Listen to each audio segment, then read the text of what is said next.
Hello students, good morning all of you and welcome to the Global World Academy. So आज के session को start करते हैं। Session में आज हम लोग यहाँ पर कंप्लीट करने वाले हैं प्रैक्टिस सेट 3 को। जैसे कि आपको स्क्रीन पर दिखाई दे रहा है, अभी तक हम लोग प्रैक्टिस सेट 2 कंप्लीट कर चुके हैं, जिसमें फर्स्ट वाले सेशन में हम लोगों ने यहाँ पर हार्ट से रिलेटेड चीज़ों के बारे में डिस्कस किया था।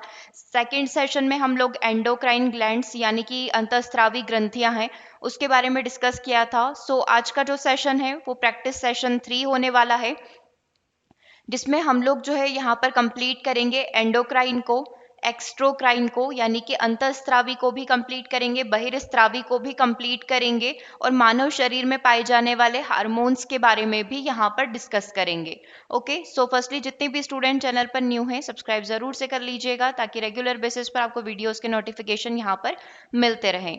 इससे प्रीवियस क्वेश्चन हम लोग प्रीवियस सेशन में कर ही चुके हैं। क्वेश्चन नंबर 20 से हम लोग यहाँ पर स्टार्ट कर रहे हैं। निम्नलिखित में से कौन सी ग्रंथि इंसुलिन का निर्माण करती है? मानव शरीर की कौन सी ग्रंथि जो है इंसुलिन बनाती है? तिल्ली, यकृत, लीवर आपका, अग्नाशय या पीयूष ग्रंथि? तो इंसुलिन का निर्माण किसके द्वारा किया जाता है? अग्नाशय के द्वारा किया जाता है। और कल ही हम लोगों ने डिस्कस किया था कि जो अग्नाशय है यहाँ पर ये अंतःस्रावी भी होता है और बहिर्स्रावी, यानी कि ये एक प्रकार से मिश्रित ग्रंथि के रूप में यहाँ पर माना जाता है, क्योंकि ये इंसुलिन का स्त्राव करता है, दैट्स वाई ये अंतःस्रावी ग्रंथि है। और साथ ही ये पित्तरस का स्त्रावण भी करता है, इसलिए ये बहिर्स्रावी ग्रंथि भी होता है। तो करेक्ट आंसर क्या हो गया आपका? Option number C. जो स्टूडेंट सेशन को पहली बार देख रहे हैं, इन शॉर्ट आप देख सकते हैं अंतःस्रावी ग्रंथियां और बहिर्स्रावी ग्रंथियां क्या होती है ना। ऐसे इनकी एक्चुअल में दो ही कैटेगरी होती है, लेकिन कहीं कहीं आपको दो से एक ज्यादा, तीन भी यहाँ पर दिख सकती है। अंतःस्रावी ग्रंथि, बहिर्स्रावी और मिश्रित ग्रंथि, मतलब जो अंत भी होगी और जो बहिर भी होगी। ठीक है, तो अंतःस्रावी ग्रंथियां जिनमें कोई नलिका नहीं पाई जाती है, मतलब जिनका स्त्रावण जो होगा वो डायरेक्टली किसके अंदर होगा? रक्त के थ्रू होगा, ब्लड के माध्यम से होगा। बहिर्स्रावी ग्रंथियां जस्ट लाइक कि वो जो भी क्रिया कर रही है या जो भी स्त्रावण यहाँ पर हो रहा है, जो भी सेक्रेशन यहाँ पर हो रहा है, वो नलिकाओं के माध्यम से हो रहा है ना। तो ये बहिर्स्रावी ग्रंथियां कहलाती है। अंतःस्रावी ग्रंथियों को डक्टलेस ग्लैंड भी बोला जाता है, जिसमें कोई नलिका यहाँ पर नहीं पाई जाएगी। बहिर्स्रावी ग्रंथियों को डक्टफुल ग्लैंड भी बोला जाता है, जैसा कि कल हम लोगों ने डिस्कस किया था एमपी बोर्ड की बुक से। ठीक है, और मिश्रित ग्रंथियां जिसमें अंतःस्रावी के भी गुण होंगे और बहिर्स्रावी, दैट मीन्स ये एंडो भी होगी प्लस ये एक्सो भी होगी, है ना। मतलब अंतःस्रावी भी होगी और बहिर्स्रावी भी होगी, जैसे कि हमने कल अग्नाशय के बारे में डिस्कस किया था। ठीक है, अंतःस्रावी ग्रंथियों के नाम हम लोगों ने देख ही लिए, कल हमने कई सारे क्वेश्चन इसके ऊपर ही डिस्कस किए थे, जैसे कि आपका थायराइड ग्रंथि हो गया, ठीक है, पीयूष ग्रंथि हो गया, ये सारी अंतःस्रावी ग्रंथि हो गया, पिट्यूरी ग्लैंड हो गया, अंडाशय हो गया, ये सब अंतःस्रावी में आता है। बहिर्स्रावी में आप श्वेत ग्रंथियां ले सकते हैं। श्वेत ग्रंथियां जैसे कि पसीना स्त्रावण होता है, पसीना निकलना, तो ये किसके माध्यम से होता है? त्वचीय जो ग्रंथियां होती है श्वेत ग्रंथियां, वो एक्सोक्राइन के अंदर, बहिर्स्रावी के अंदर आता है। स्तन ग्रंथियां भी बहिर्स्रावी ग्रंथियों के अंदर यहाँ पर कंसीडर की जाती है। और मिश्रित ग्रंथि का एग्जाम्पल आपके सामने है अग्नाशय। ठीक है, तो क्वेश्चन में हमसे क्या पूछा था? इंसुलिन कौन बनाता है? तो अग्नाशय यहाँ पर निर्मित करता है। क्वेश्चन नंबर 21 को देख लीजिए। अच्छा, डायग्राम के थ्रू भी देखना चाहें तो आप यहाँ पर देख सकते हैं, ये आपका एंडोक्राइन और एक्सोक्राइन। एंडो दैट मीन्स की अंतःस्रावी, तो ये अंतःस्रावी आप यहाँ पर देख सकते हैं दिस साइड। तो यहाँ पर क्या हो रहा है? ये जो ब्लड वेसल्स है, यहाँ पर जो ब्लड कोशिका है, रक्त कोशिका है, इसी के अंदर हार्मोन का स्त्रावण हो रहा है।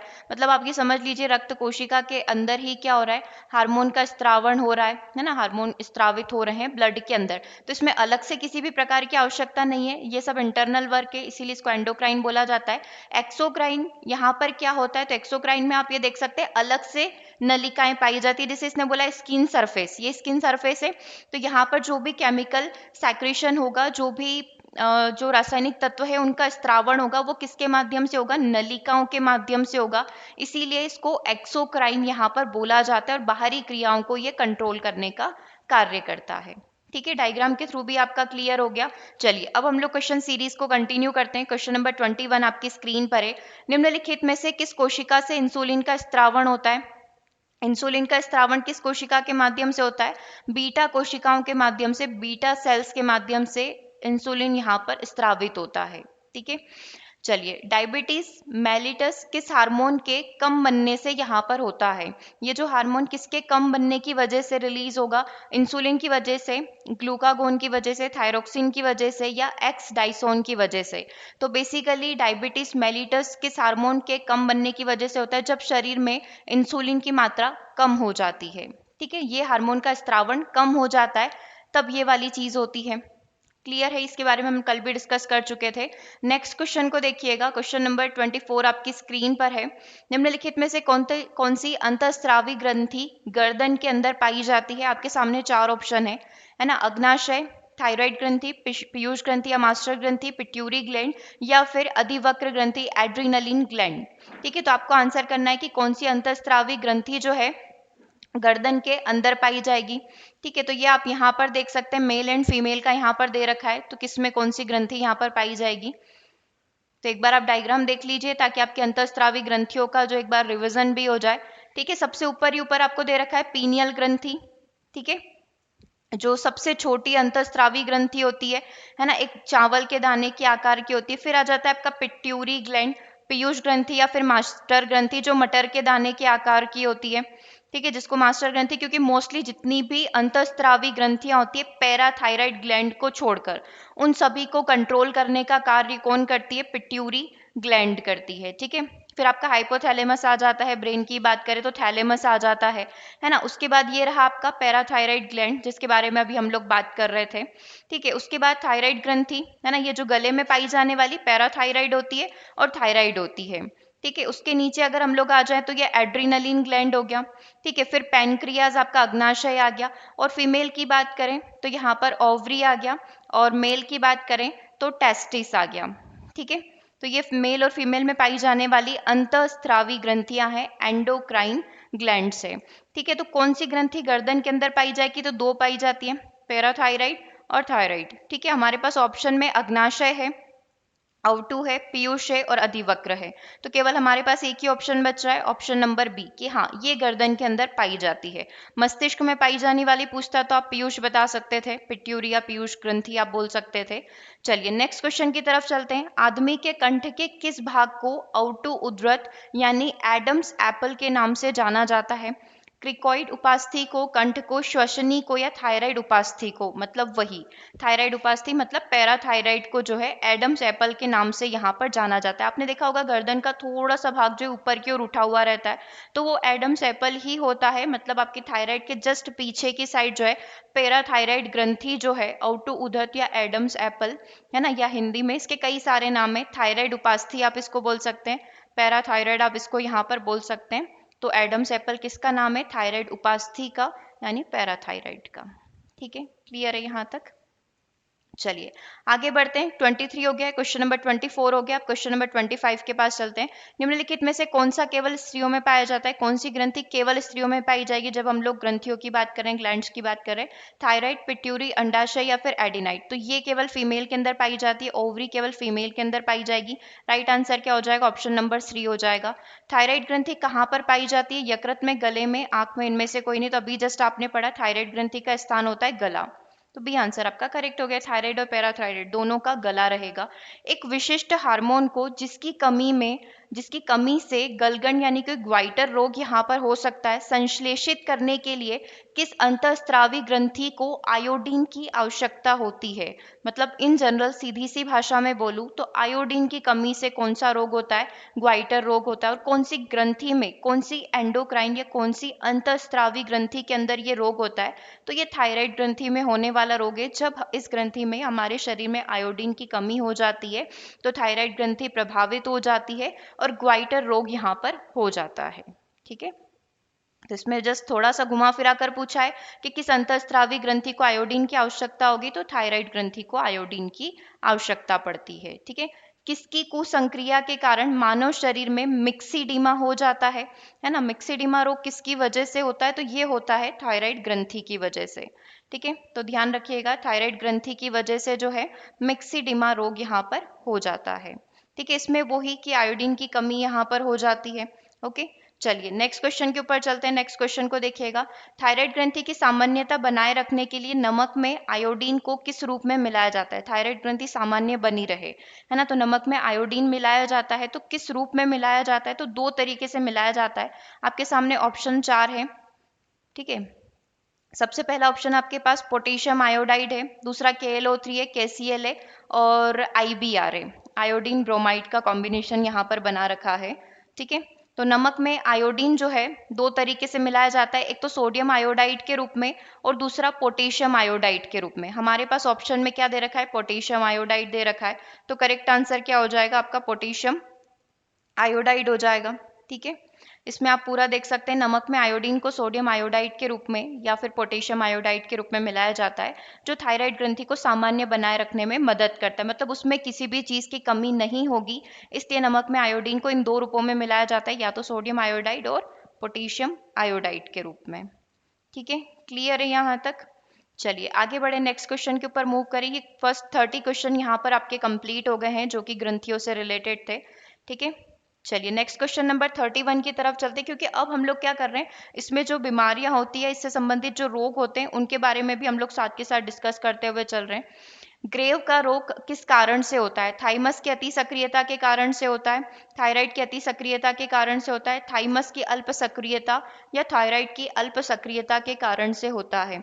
जब हमारी थायराइड ग्रंथि बहुत ही ज्यादा सक्रिय, अति सक्रिय यहाँ पर हो जाती है, तब ग्रेव रोग होता है। ग्रेव रोग को आपने शायद सामान्य भाषा में कब्र रोग के नाम से भी सुना होगा, है ना, तो आप इसके बारे में चाहे तो थोड़ा सा डिटेल देख सकते हैं। करेक्ट आंसर क्या होगा इसका? थायराइड ग्रंथि की अति सक्रियता के कारण जो है ग्रेव रोग यहाँ पर हो जाता है ना। बेसिकली ग्रेव रोग जो एक प्रकार से प्रतिरक्षा प्रणाली की एक स्थिति होती है, जो अत्यधिक मात्रा में थायराइड हार्मोन या फिर इसको हाइपर थायराइडिज्म के नाम से भी जाना जाता है, ठीक है। इस रोग को हाइपरथायराइडिज्म के नाम से भी जाना जाता है। अब ये क्या होता है कि ग्रेव रोग एक प्रकार की प्रतिरक्षा प्रणाली की स्थिति होती है, जो अत्यधिक मात्रा में थायराइड हार्मोन के उत्पादन का कारण बनती है। बहुत अधिक मात्रा में थायराइड हार्मोन यहाँ पर बनने लग जाता है। हालांकि विभिन्न बीमारियां जो है, जब ये बहुत अधिक मात्रा में हो जाता है तो ये हाइपरथायराइडिज्म का रीजन बन जाता है, और ज्यादातर मामलों में देखा जाता है कि 40 वर्ष से जो कम उम्र की महिलाएं हैं उसमें ये बीमारी देखी जाती है। क्योंकि थायराइड में क्या होता है, आपके गले की जो थायराइड ग्रंथि है वो प्रभावित होती है, लेकिन इसमें क्या होता है, इसमें आपके शरीर के हर एक अंग प्रभावित हो जाते हैं। दैट मीन्स कि पूरे शरीर में एक प्रकार से आपको स्वेलिंग या सूजन यहाँ पर दिखाई देती है। तो ये होता है आपका ग्रेव्स रोग, जिसको हाइपरथायराइडिज्म भी बोला जाता है, या इसको कब्र रोग भी यहाँ पर बोला जाता है, ठीक है। एक सामान्य भाषा में इसका नाम ये भी है, ओके। तो ग्रेव का रोग किसका कारण बनता है? थायराइड की अति सक्रियता, मतलब थायराइड हार्मोन बहुत अधिक मात्रा में यहाँ पर स्त्रावित होने लगता है, ठीक है। निम्नलिखित हार्मोन में से किसमें आयोडीन पाया जाता है? आयोडीन किस हार्मोन के अंदर पाया जाता है? ये बहुत ज़रूरी क्वेश्चन है, क्योंकि मोस्टली हार्मोन्स में आयोडीन नहीं होता है। तो एक ऐसा हार्मोन जो ऑलरेडी अपने पास आयोडीन का निर्माण करता है वो है थायरोक्सिन हार्मोन, ठीक है। अच्छा, ये सिचुएशन क्यों हुई होगी, क्यों इसको जरूरत पड़ गई खुद से आयोडीन बनाने की, है ना, तो इसके पीछे का एक रीजन है। थायराइड हार्मोन जो है थायरोक्सिन और ट्राई आयोडो थायरोनिन बनाने के लिए आयोडीन की आवश्यकता होती है। मतलब थायराइड हार्मोन को जो है थायरोक्सिन बनाना होता है और ट्राई आयोडो थायरोनिन बनाना होता है, जिसके लिए इसको आयोडीन की आवश्यकता पड़ती है, जो प्रोटीन और एंजाइम गतिविधि के निर्माण के साथ साथ सामान्य शरीर की जो गतिविधियां हैं उसको मैनेज करने में भी यहाँ पर हेल्प करता है। दैट्स वाई ये ग्रंथि जो है, ये हार्मोन जो है यहाँ पर आयोडीन का निर्माण करता है, ठीक है। चलिए, हार्मोन का उदाहरण इन चारों में से हार्मोन कौन है? ऑक्सीटोसिन, रेनिन, पेपरिन और साइटोसिन। तो नाम से ही समझ में आ रहा है ऑक्सीटोसिन एक हार्मोन है, बाकी सारे ये एंजाइम्स हैं, ठीक है। तो करेक्ट आंसर क्या हो जाएगा आपका? ऑप्शन नंबर 1 हो जाएगा, ठीक है। चलिए आगे बात करते हैं क्वेश्चन नंबर 35 की। निम्नलिखित में से कौन सा एंटी डाईयूरेटिक हार्मोन है ना? एंटी डाईयूरेटिक हार्मोन कौन सा है? वेसोप्रेसिन है, ऑक्सीटोसिन है, ACTH है, या कॉर्टिसोन है? तो करेक्ट आंसर क्या हो जाएगा आपका? Option number 1 vasopressin. बेसिकली जो ADH या इसका फुल फॉर्म है एंटी डाईयूरेटिक, ठीक है। एंटी डाईयूरेटिक या ADH हार्मोन एक प्रकार से मूत्ररोधी हार्मोन है, जो कि आपकी किडनी में पाया जाता है। मानव में वेसोप्रोसिन मुख्य रूप से ADH के रूप में कार्य करता है, और इसका स्रावण पीयूष ग्रंथि से होता है। पीयूष ग्रंथि से ये रिलीज होता है, और ये मूत्ररोधी हार्मोन दैट मीन्स इसको कंट्रोल करने का ये कार्य करता है, ओके। नेक्स्ट क्वेश्चन नंबर 36 को देखिएगा, मानव शरीर में निम्नलिखित हार्मोन में से कौन सा रक्त कैल्शियम और फास्फेट को विनियमित करता है? कैल्शियम और फास्फेट को विनियमित करने का कार्य कौन सा हार्मोन करेगा? ग्लूकागोन करेगा, वृद्धिकर हार्मोन यानी कि ग्रोथ हार्मोन, पेराओटू हार्मोन या पैराथायराइड हार्मोन आप इसको बोल सकते हैं, या थायरोक्सिन यहाँ पर करता है।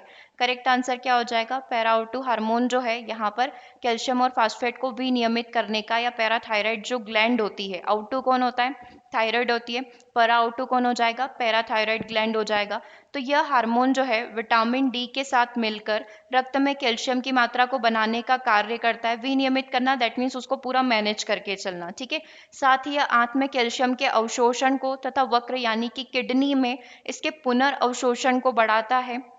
जैसे कि अभी आपने प्रीवियस वाला क्वेश्चन देखा था, ये उसी से कनेक्टेड क्वेश्चन है ना। जैसे कि हमने देखा था ना कि किडनी में जो मूत्ररोधी जो हार्मोन होता है, ये उसी से कनेक्टेड है ना। ये क्या करता है? आंत में कैल्शियम के अवशोषण को तथा वक्र में पुनर्अवशोषण को बढ़ाता है ना। तो वो क्या करेगा? यहाँ पर जल की मात्रा को, किडनी से जल की मात्रा को अवशोषित कर लेगा, जिससे मूत्र यहाँ पर कंट्रोल हो जाएगा, ठीक है। रक्त में कैल्शियम की इस प्रकार की बड़ी मात्रा का उपयोग अस्थि निर्माण तथा दंत निर्माण के अंदर किया जाता है। जो कैल्शियम को पूरा विनियमित करेगा, इसको मैनेज करके चलेगा कि शरीर के किस अंग को कितनी मात्रा में इस चीज की आवश्यकता है ना। फिर इसी का उपयोग ये अस्थि निर्माण में, हड्डियों के निर्माण में और दांतों के निर्माण में इसका प्रयोग करता है, ठीक है। क्लियर है यहाँ तक? चलिए नेक्स्ट क्वेश्चन की तरफ चलते हैं। क्वेश्चन नंबर 37 को देखिएगा, कौन से हार्मोन को लड़ो और उड़ो हार्मोन के रूप में जाना जाता है? तो ये हार्मोन है आपका एड्रीनलिन हार्मोन। क्योंकि आपका शरीर एकदम से जब किसी भी चीज को देख लेता है, या जब भी शरीर आपका उत्तेजित अवस्था में आता है, तो आपकी बॉडी से एड्रीनलिन हार्मोन रिलीज होता है। एड्रीनलिन हार्मोन रिलीज होने की वजह से आप तीव्र डिसीजन यहाँ पर ले पाते हैं, इसीलिए इसको लड़ो और उड़ो हार्मोन के नाम से जाना जाता है। मनुष्य में निम्नलिखित में से कौन सा आपातकालीन हार्मोन है? जब भी कोई डरावनी चीज आप देख लेते हैं या बहुत ही ज्यादा एक्साइटेड हो जाते हैं, तो आपकी बॉडी से अगेन यहाँ पर कौन सा हार्मोन रिलीज होता है? थायरोक्सिन हार्मोन रिलीज होता है, जिसको हम लोग आपातकालीन हार्मोन के नाम से भी यहाँ पर जानते हैं, ठीक है। तो थायरोक्सिन यहाँ पर करेक्ट हो जाएगा। निम्नलिखित में से कौन सी ग्रंथि जो है वृद्धावस्था के अंदर लुप्त हो जाती है? तो थाइमस ग्रंथि एक प्रकार से ऐसी ग्रंथि होती है जो वृद्धावस्था के अंदर लुप्त हो जाती है। और ये कहाँ पर पाई जाती है? ये पाई जाती है आपके ब्रेन के अंदर, हाइपोथैलेमस के जस्ट नीचे की साइड। हाइपोथैलेमस जो सेंटर में पाया जाता है, इसके जस्ट नीचे की साइड थाइमस ग्रंथि यहाँ पर पाई जाती है। तो ये वृद्धावस्था के समय में लुप्त यहाँ पर हो जाती है, ठीक है। नेक्स्ट क्वेश्चन को देखिएगा, थाइमस ग्रंथि जिस हार्मोन को पैदा करती है उसको क्या कहा जाता है? तो थाइमस ग्रंथि जो है थाइमोसिन हार्मोन को यहाँ पर पैदा करती है, ठीक है। तो इस चीज को ध्यान रखिएगा, है ना। थाइमस ग्रंथि जो है थाइमोसिन हार्मोन को यहाँ पर उत्पन्न करती है। चलिए नेक्स्ट क्वेश्चन नंबर 41 को देखिएगा, हृदय की धड़कन को उत्तेजित करने वाला हार्मोन यहाँ पर कौन सा है जो हृदय की धड़कन को उत्तेजित करता है? तो थायरोक्सिन हार्मोन है जो हृदय की धड़कन को यहाँ पर क्या करेगा? उत्तेजित करेगा, ठीक है। करेक्ट आंसर ऑप्शन नंबर 1 हो जाएगा। चलिए अगर कुछ ग्रंथि के बारे में देखना है तो आप एक बार यहाँ पर देख सकते हैं, यहाँ से आपका एक रिविजन भी हो जाएगा। सबसे पहला पॉइंट देखिए, सबसे पहले हमसे पूछा गया पीयूष ग्रंथि के बारे में, पिट्यूरी ग्लैंड के बारे में। तो पीयूष ग्रंथि क्या करती है? पीयूष ग्रंथि एक प्रकार का वृद्धि हार्मोन, ग्रोथ हार्मोन यहाँ पर बोला जाता है। शरीर का उचित विकास और वृद्धि करने का कार्य किसका होता है? पिट्यूरी ग्लैंड का। दूसरा थायराइड ग्रंथि, आउटू ग्रंथि, इससे कौन सा हार्मोन रिलीज होता है? Thyroxine hormone. शरीर में उपापचय का नियंत्रण करना, शरीर की जो क्रियाएं हैं, दैनिक क्रियाएं, उसको नियंत्रित करने का कार्य। पीनियल ग्रंथि से मेलाटोनिन हार्मोन रिलीज होता है और सोने और जागने जैसी जो क्रियाएं हैं उसको कंट्रोल करने का कार्य करता है। पैराथायराइड या परआउटू जो ग्रंथि होता है, पैराथायराइड हार्मोन होता है। रुधिर में कैल्शियम के स्तर को नियंत्रित करने का कार्य किया जाता है। थाइमस ग्रंथि से थाइमोसिन हार्मोन रिलीज होता है बाल्यावस्था में जननांगों के विकास में, और उसको नियंत्रण करने का कार्य थाइमस के द्वारा होता है। एड्रीनलिन ग्रंथि जो है एड्रीनलिन हार्मोन को रिलीज करती है। संकटकालीन परिस्थिति में शरीर को बचाने के लिए तैयार करने का कार्य एड्रीनलिन यहाँ पर करती है, ठीक है। अग्नाशय ग्रंथि की बात करें तो इंसुलिन रिलीज करता है, इंसुलिन हार्मोन होता है। रुधिर में शर्करा जो है उसको कंट्रोल करने का कार्य अग्नाशय यहाँ पर करता है, ठीक है। नेक्स्ट क्वेश्चन को देखिएगा, हो गया इसमें कुछ ग्रंथियों का रिवीजन, आई थिंक आपका अच्छे से यहाँ पर हो गया होगा। नेक्स्ट क्वेश्चन को देखिएगा, रक्तदाब का नियंत्रण यहाँ पर कौन करता है? तो रक्तदाब को नियंत्रित करने का कार्य अधिवक्र यानी कि एड्रीनलिन ग्रंथि यहाँ पर करती है, ठीक है। जीवन रक्षक हार्मोन किस ग्रंथि से स्रावित होता है? तो जीवन रक्षक हार्मोन जो है एड्रीनलिन ग्रंथि से यहाँ पर स्रावित होता है। ओके, चलिए क्वेश्चन नंबर 44 को देखिएगा। निम्नलिखित में से कौन सी ग्रंथि सेक्स हार्मोन को स्रावित करती है? तो पिट्यूरी ग्लैंड का कार्य होता है सेक्स हार्मोन को यहाँ पर स्रावित करना, क्योंकि आपने देखा था मोस्टली जितनी भी अंतःस्रावी ग्रंथियां हैं उसको मैनेजिंग और कंट्रोलिंग करने का कार्य किसके द्वारा किया जाता है? पिट्यूरी के द्वारा। ठीक है, नेक्स्ट देखिएगा, मानव शरीर में कौन सी ऐसी ग्रंथि है जिसका संबंध शरीर की उत्तेजना से है? ठीक है, तो अधिवक्र ग्रंथि है ना, अधिवक्र ग्रंथि आपका करेक्ट आंसर हो जाएगा। शरीर को उत्तेजित करने की अवस्था अधिवक्र ग्रंथि के पास है। ठीक है, क्लियर है यहाँ तक। नेक्स्ट क्वेश्चन को देखिएगा, उत्तेजना के समय जब शरीर काफी उत्तेजित अवस्था में होता है तो कौन सा हार्मोन सबसे अधिक मात्रा में उत्सर्जित होगा? तो एड्रीनलिन हार्मोन जो है सबसे अधिक मात्रा में यहाँ पर उत्सर्जित होता है। ठीक है, एड्रीनलिन सबसे अधिक मात्रा में उत्सर्जित होगा। इसीलिए आपने देखा होगा कि जब भी आपको एकदम से डर वगैरह लगता है तो आपके पूरे शरीर पर पसीने पसीने आ जाते हैं, है ना, शरीर कांपने लग जाता है। एक बार एग्जाम में इसी प्रकार का क्वेश्चन पूछा गया था कि क्वेश्चन पेपर को देखते समय जो है व्यक्ति थोड़ा थरथराता है, थोड़ा कांपता है, तो उसकी बॉडी से कौन सा हार्मोन रिलीज हो रहा है? तो एड्रीनलिन हार्मोन रिलीज हो रहा है। यूटेट का साइंस का पेपर था शायद 2018 का, उसमें ऑलमोस्ट जितने भी क्वेश्चन पूछे गए थे वो सारे के सारे हार्मोन्स से पूछे गए थे, हार्मोन्स से और अंतःस्रावी ग्रंथि से। तो ऐसा लग रहा था पूरे पेपर में सिर्फ ये दो ही पैटर्न के क्वेश्चन पूछे गए। ठीक है, नेक्स्ट क्वेश्चन को देखिएगा, निम्नलिखित में से अधिवक्र रस यानी कि एड्रीनलिन को हम किस श्रेणी के अंदर रखते हैं? तो एड्रीनलिन क्या है? हार्मोन है ना, तो इजी सा क्वेश्चन पूछा था। अधिवक्र रस यानी एड्रीनलिन क्या है? एड्रीनलिन हार्मोन होता है। ठीक है, चलिए आगे बढ़ते हैं। मानव शरीर का ताप स्थापी थर्मोस्टेट स्थित होता है ना, जो पूरा टेम्परेचर कंट्रोल करने का कार्य किसके हाथ में होता है? हाइपोथैलेमस के हाथ में होता है। तो डी आंसर आपका करेक्ट हो जाएगा। ओके, निम्नलिखित में से वह ग्रंथि कौन सी है जो शरीर का ताप स्थापित थर्मोस्टेट रखती है, शरीर के टेम्परेचर को कंट्रोल करके रखती है? तो हाइपोथैलेमस ही है, सब कुछ इसी के हाथ में है। ठीक है, कहाँ पाया जाता है? ब्रेन में पाया जाता है। स्तनपाइयों में श्वेत ग्रंथियां मूलतः किससे संबंधित है? जो श्वेत ग्रंथियां होती है जो पसीना या स्वेट को रिलीज करती है, तो ये किससे संबंधित है? ये शरीर के टेम्परेचर को कंट्रोल करके चलती है। सो करेक्ट आंसर क्या हो जाएगा आपका? ऑप्शन नंबर सी हो जाएगा। ठीक है, क्वेश्चन नंबर 51 को देखिएगा, अश्रु ग्रंथियां कहाँ पर स्थित होती है जिनसे आंसू आते हैं? राइट, हथेलियों में, पुग गुहिका में, नेत्र गुहा में। तो ये आइस के अंदर होती है। अश्रु ग्रंथियां कहाँ पर पाई जाती है? आइस के अंदर, आंखों में। ठीक है, निम्नलिखित में से कौन सी ग्रंथि अश्रु स्रावित होती है? किस ग्रंथि के माध्यम से आंसू निकलते हैं? तो ये निकलते हैं लैक्रिमल ग्रंथि जो आंखों में पाई जाती है ना। तो लैक्रिमल ग्रंथि जो है अश्रु यहाँ पर स्रावित करती है। जस्ट आपने देखा होगा जहां पर काजल लगाते हैं जो जस्ट कॉर्नर होता है, इसके सेंटर में यदि आपने देखा होगा तो एक छोटा सा डॉट, बिल्कुल बारीक सा डॉट पाया जाता है, वहीं से अश्रु स्रावित होते हैं, आंसू निकलते हैं। तो इसका नाम क्या है? लैक्रिमल। निम्नलिखित में से कौन सा हार्मोन स्त्रियों के अंदर पाया जाता है? 3 स्टेटमेंट, 4 ऑप्शन आपके सामने। एस्ट्रोजन, प्रोजेस्टेरोन या फिर टेस्टोस्टेरोन। तो कौन सा स्त्रियों में पाया जाता है? तो कल ही हम लोगों ने एस्ट्रोजन और प्रोजेस्टेरोन के बीच में डिफरेंस देखा था। दोनों ही किसके अंदर पाए जाते हैं? फीमेल के अंदर पाए जाते हैं, और ये पाया जाता है मेल के अंदर। ठीक है, ये दोनों किसके हैं? फीमेल के। तो करेक्ट आंसर 1 और 2 यानी कि ऑप्शन नंबर बी हो जाएगा। ठीक है, ये अंडाशय के विकसित होने से पहले और ये अंडाशय के विकसित होने के बाद। ठीक है, क्लियर है यहाँ तक। चलिए, तो ये कुछ क्वेश्चन हम लोगों ने हार्मोन से भी यहाँ पर कंप्लीट कर लिए हैं। आई होप कि सेशन आप लोगों को अच्छा लगा हो। कमेंट करके ज़रूर से बताइएगा सेशन कैसा लगा। और साइंस का कंप्लीट बैच आप सभी के लिए अवेलेबल है। सो जितने भी स्टूडेंट साइंस के कोर्स के अंदर इनरोल करना चाहते हैं ज़रूर से एक बार व्हाट्सअप कर लीजिएगा। और यदि आपने ऐप ऑलरेडी डाउनलोड कर रखा है तो आप डायरेक्टली ऐप पर आ सकते हैं, वहाँ से डेमो को विजिट कर सकते हैं, और वहाँ पर चैट बॉक्स भी है। अगर आपको कोई भी डाउट रहता है तो आप वहीं पर चैट करके अपने डाउट भी सॉल्व कर सकते हैं। ओके, सो आज के सेशन को यहीं ओवर करते हैं, मिलते हैं नेक्स्ट सेशन में। थैंक्स फॉर वॉचिंग कुछ न्यू टॉपिक के साथ।